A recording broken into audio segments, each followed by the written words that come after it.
There are those among you unaware that your tax dollars are at this very moment being used to procure salaciously illicit items that some even consider too controversial for the human eye to behold.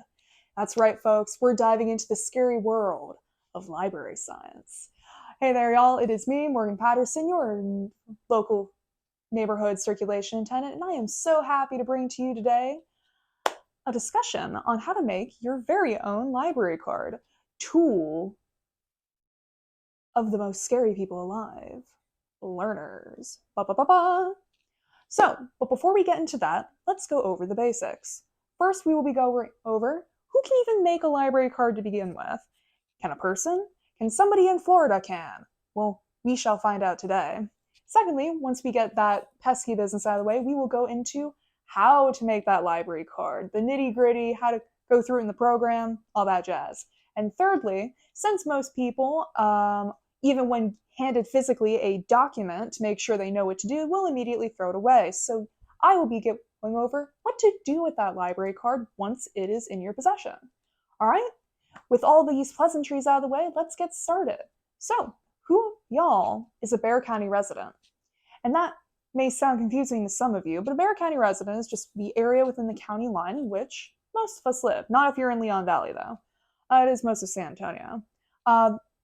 Those who can get a library card must be a Bexar County resident and preferably have some form of picture ID.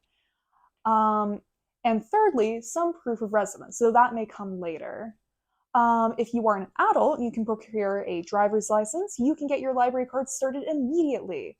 If you are a minor and you come in with your legal guardian, the legal guardian can provide proof of residence for you. They can prove that you in fact exist. If you don't have a legal guardian, if you're just scouting alone, you're a little orphan Annie, you can show yourself and have either a picture ID, be it a school ID, your own driver's license, or you can just showcase proof of residence. And while many may think, hey, this is a kid, they're not going to have proof of residence on them at any given time, yes, they do.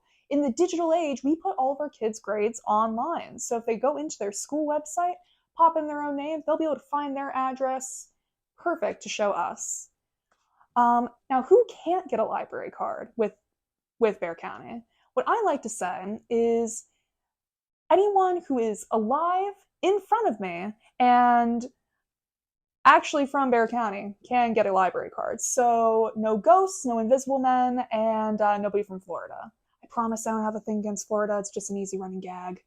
But with who can actually get it out of the way, we will go into how it's made. Well, I would love to show you how to get this started with the actual symphony program. Unfortunately, that is illegal. I cannot show you that. So we will have to use the power of our imaginations. So right here we have what is the current San Antonio Public Library card with handy dandy barcode on the back and a lovely signature from patron who has let me borrow it. First of what you would need to do, you would search them within the system to see if they already exist, because we cannot have two accounts running amok. It's like a doppelganger situation. One will inevitably kill the other. If you can find them, great. Go into their account, reset some attributes, give them a new card. They are all good to go. If they do not have a card, though, you would need to scan this one on the scanner and enter in the following information, that being their name, their driver's license number. We go into their addresses. We need to know their address. We need to know their email address, their phone number. And with their address, preferably, we will find out their district number, of which there are 10 in San Antonio.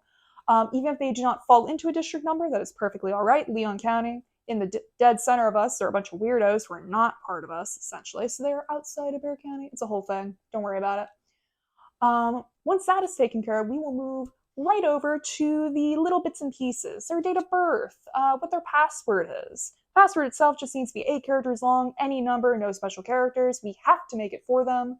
Otherwise, people will hear that information, go, yes, and then do all the things I told them not to do. I've watched it happen 5 different times in the same day. But with that taken care of, you just do a simple double check of the whole shebang, and then you are done. You pass them their library card, attach their password with a sticky note preferably, and have them sign on the dotted line. It is theirs. But wait, there's more. The last thing you gotta do before they head off into the ether is to tell them specifically how to use their library card. They have a pamphlet that they can read. Most people don't. That's okay. No one likes paper. So we will go into it this way. Now that they have their own library card, it will typically be good for a total of 5 years. At the end of that 5 years, they can either come back to us or any of our SAPL public libraries, get renewed for another 5 years. And that card is good to hold a total of 50 physical items on that card. That is 50, of which can be DVDs, CDs, records, books if they're feeling dangerous. And among that 50, they can have 10 regular DVDs and 10 Express DVDs. You can't see them now, but I want you to imagine a little yellow sticker that says Express on it. That is the only physical indicator that it is any different from regular DVD. It just means that it cannot be put on hold, renewed, or kept for longer than 7 days, as opposed to 3 weeks everything else gets. Now, for that hold, that just means that when we don't have something that the person is looking for, we will call one of our other libraries. They will send it to us, we will set it aside. It's like a book reservation.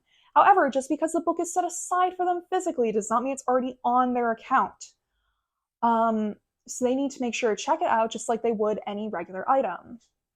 Barring that, we no longer do late fees. What we do have instead are loss and damage fees. So if you keep an item 3 weeks after its final due date, a fee can be put onto your account. However, if you give the items back to us, the fee is completely waived.